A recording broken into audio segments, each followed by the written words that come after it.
অভিভাবক, এখন আপনি আপনার বক্তব্য রাখবেন।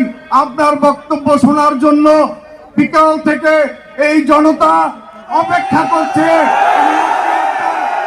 বক্তব্য রাখার জন্য আমি আপনাকে অনুরোধ জানাচ্ছি, এখন আপনাদের সামনে বক্তব্য রাখবেন।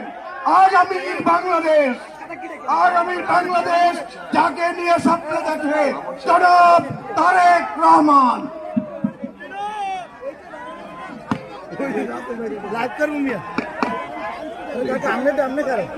বিসমিল্লাহির রহমানির রহিম।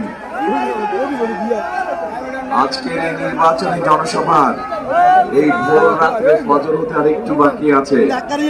এই ভোর রাত্রে যে জনসভা, এই জনসভার সম্মানিত সভাপতি, আমার প্রিয় সামনে উপস্থিত প্রিয় ভাই বোনেরা এবং মঞ্চে উপস্থিত নেতৃবৃন্দ, আসসালামু আলাইকুম।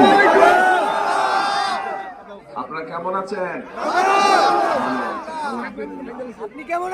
আপনাদের এখানে আসার কথা ছিল আমার কখন 8টার সময় আসার কথা ছিল, মানে গতকাল 8টার সময়, সন্ধ্যা 8টায় ফজরের ওয়াক্তে এসে পৌঁছেছি।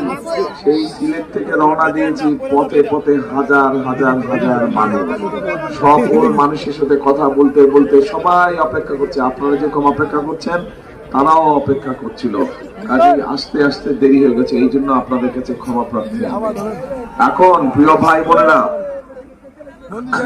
এই যে আপনারা কষ্ট করে কেন অপেক্ষা করছেন, আপনাদের সকলের চেহারার মধ্যে, মা বোনেরা সহ এই যে বহু রাত্রে জেগে আছে সকলের চেহারার মধ্যে একটি ছাপ ফুটে উঠেছে, একটি চাওয়া ফুটে উঠেছে। কি সেটা?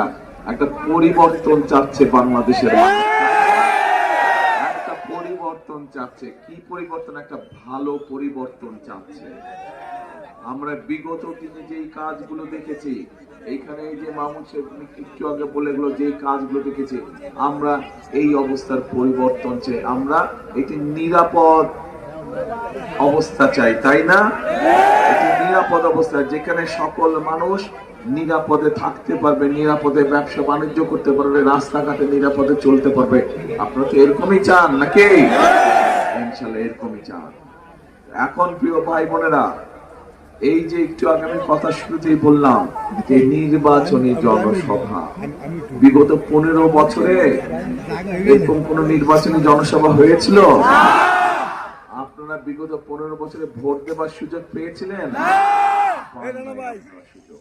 তাহলে এই যে আন্দোলন সংগ্রামের মাধ্যমে, যেই মানুষগুলোর ত্যাগের মাধ্যমে, শহীদদের জীবনের মাধ্যমে যে আমরা এই যে সুযোগটা পেলাম,